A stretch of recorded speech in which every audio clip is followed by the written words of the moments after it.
ADGPക്കെതിരായ അന്വേഷണത്തിൽ DGPയുടെ ഓഫീസിൽ അന്വേഷണ സംഘം യോഗം ചേർന്നു.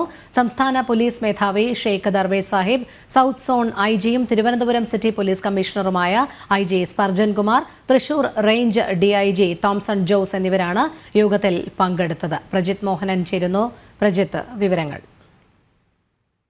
ADGPക്കെതിരായ ആരോപണങ്ങളിൽ ഒരു മാസത്തിനകം അന്വേഷണ റിപ്പോർട്ട് സമർപ്പിക്കണമെന്നുള്ളതായിരുന്നു നേരത്തെ ഈ DGPക്ക് കിട്ടിയ നിർദ്ദേശം. അതിന്റെ സമയപരിധി അവസാനിക്കുന്ന സാഹചര്യത്തിലാണ് ഇപ്പോൾ ഇങ്ങനെയൊരു യോഗം ചേർന്നിരിക്കുന്നത്. ഇന്ന് തിരുവനന്തപുരത്ത് സംസ്ഥാന പോലീസ് മേധാവിയുടെ ഓഫീസിൽ ഷെയ്ഖ് ദർവേഷ് സാഹിബ്, അതുപോലെ തന്നെ സൗത്ത് സോൺ IG-യും തിരുവനന്തപുരം സിറ്റി പോലീസ് കമ്മീഷണറുമായ IG Sparjan Kumar, Thrissur range DIG Thomson Jose എന്നിവർ ആണ് ഈ അന്വേഷണ സംഘത്തിലുള്ളത്. ഇവർ ഇത്തരത്തിലൊരു യോഗം ചേരുകയായിരുന്നു. കാരണം ഈ അന്വേഷണ റിപ്പോർട്ട് അത് പൂർത്തിയാക്കുന്നതുമായി ബന്ധപ്പെട്ടാണ് ഇത്തരമൊരു യോഗം ചേർന്നത് എന്നുള്ളതാണ്. നിലവിൽ അന്വേഷണ റിപ്പോർട്ടിന്റെ ഏതാണ്ട് 80% മാത്രമാണ് പൂർത്തിയായിട്ടുള്ളത്. അതിൽ പരമാവധി പൂർത്തിയാക്കി ആ റിപ്പോർട്ട് കഴിയുമെങ്കിൽ ഇന്ന് തന്നെ മുഖ്യമന്ത്രിക്ക് സമർപ്പിക്കാനുള്ളതാണ് നീക്കം.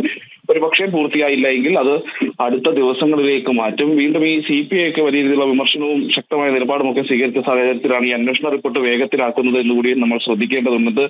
എന്തായാലും 80% നിലവിൽ ഉദ്യോഗസ്ഥർ നൽകുന്ന വിവരമനുസരിച്ച് ഈ റിപ്പോർട്ട് പൂർത്തിയായിരിക്കുന്നത്. ബാക്കി കൂടി ഈ ഇന്നത്തെ പകൽ കൊണ്ട് തന്നെ പൂർത്തിയാക്കാൻ കഴിഞ്ഞാൽ വൈകുന്നേരത്തോടെ അന്വേഷണ റിപ്പോർട്ട് സമർപ്പിച്ചേക്കും. അല്ല എങ്കിൽ അടുത്ത ദിവസങ്ങളിലേക്ക് മാറും.